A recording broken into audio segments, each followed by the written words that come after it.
चांद पर पहुंचने का क्या फायदा जब जमीन की समस्याएं न दिखती हों आपको। वो ड्रोन कहाँ हैं?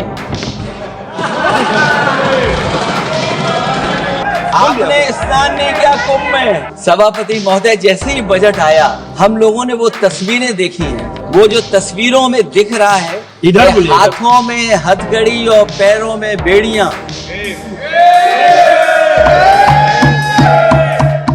ये बजट टारगेटेड बजट है, ये बजट फोकस्ड है,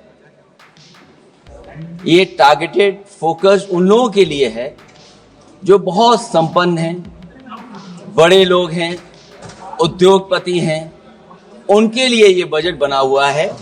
और जो बात कही जा रही है कि भारत को विकसित राष्ट्र बनाने के लिए, मुझे इसमें कोई रोड मैप नहीं दिखाई देता है। और रोड मैप इसलिए नहीं दिखाई देता अध्यक्ष महोदय कि जैसे ही बजट आया, सभापति महोदय, जैसे ही बजट आया हम लोगों ने वो तस्वीरें देखी हैं। वो जो तस्वीरों में दिख रहा है, हाथों में हथकड़ी और पैरों में बेड़ियां। क्या सभापति महोदय 10 बजट इस देश के लिए इसलिए बनाए गए थे कि जब 11वां बजट आएगा तो पूरा देश और पूरी दुनिया ये देखेगी कि भारत के लोग हथकड़ी लगा करके और बेड़ियों को लगा करके भारत लौटाए गए। सभापति महोदय, मैं आपके माध्यम से ये बात कहना चाहता हूं कि अमेरिका जा रहे हैं तो पिछली बार हीरा लेकर के गए थे, इस बार सोने की जंजीर ले जाइएगा। जंजीर देखकर शायद उन्हें कोई और जंजीर याद आ जाए। और हो सभापति महोदय, हो सके तो कुछ बच्चे और महिलाओं को अपने साथ तो नहीं, किसी और जहाज में साथ लेते आएगा।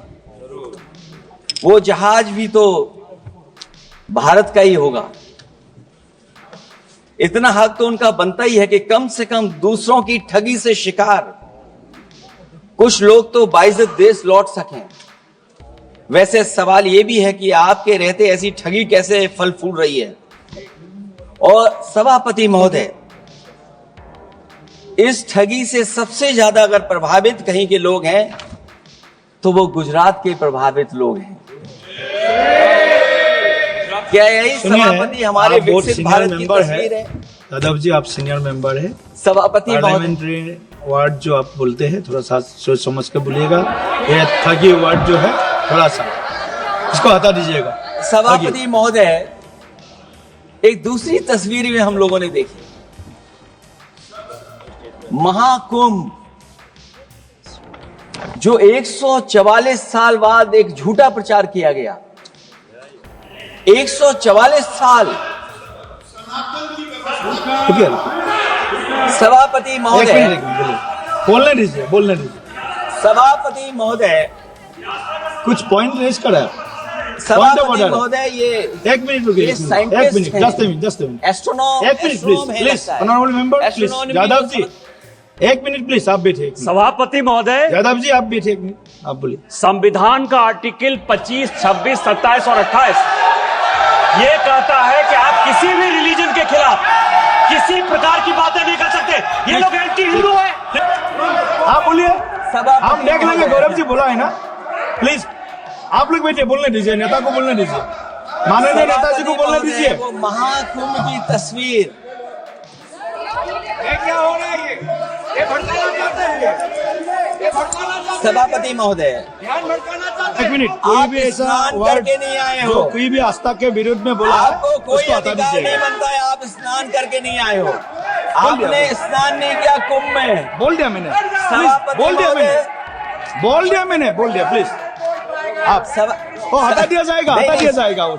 सभापति महोदय, इन्होंने कुंभ में स्नान नहीं किया। आप इधर देखिए, शहर पर देखिए, उधर मत देखिए। शहर को संबोधन कीजिए। अगर फोटो आई होती तो मैं जैकेट वाली भी फोटो देख लेता। आपका कोई गलत फोटो दिखा है, सभापति महोदय, ऐसा लग रहा है। विकसित भारत की जो दूसरी तस्वीर देखी, जी, वो तस्वीर न केवल हम लोगों को दुख पहुंचाती है, बल्कि तमाम वो सनातन को स्वीकार करने वाले लोग, उनको दुख पहुंचाया होगा। सभापति महोदय, अगर लोग तकलीफ में रहे, परेशानी में रहे, और ये पहली बार हुआ होगा ऐसा कि लोग 300 किलोमीटर के जाम में फंस गए, न केवल एक मुख्यमंत्री सभापति महोदय, उन्हें दो मुख्यमंत्रियों को लगाना पड़ा कि कैसे जाम रुक जाए। सभापति, इसके साथ साथ इन्हीं के संगठन के लोगों को जब लगा कि वो व्यवस्था नहीं बना सकते, तो इतने दिनों बाद इनके संगठन के लोगों की अपील है कि भारतीय जनता पार्टी के कार्यकर्ता बाहर आए और लोगों को सुविधा दें, परेशानी दें। ये बात तब सभापति आई है जब लोग दुख, तकलीफ, परेशानी की वजह से इनके खिलाफ चिल्लाने लगे, इनके खिलाफ बोलने लगे। सभापति महोदय, मैं ये पूछना चाहता हूं, जिस स्नान के लिए प्रधानमंत्री गए हो, देश के राष्ट्रपति गए हो, उपराष्ट्रपति गए हो, मंत्री गए हो, क्या यही विकसित भारत की तस्वीर होगी जिसमें आप ट्रैफिक मैनेज नहीं कर पा रहे हैं? आप हर शहर में यह कहा गया कि कोई शहर से निकले नहीं, सब के सब वहीं पर रुक जाएं, आगे नहीं जा सकते, दर्शन नहीं कर सकते।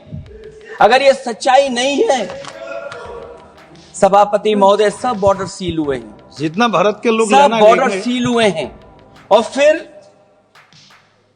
चांद पर पहुंचने का क्या फायदा जब जमीन की समस्याएं न दिखती हों आपको, जमीन की समस्याएं न दिखती हों। और सभापति महोदय, मैं सरकार से जानना चाहता हूं, वो ड्रोन कहां हैं? वो जो डिजिटल इंडिया की बात कही गई थी, वो कहां है? जो लोग अभी तक इस बात की डिजिट नहीं दे पा रहे हैं कि कितने लोगों की जान गई है, कितने लोग वहां पर खो गए हैं।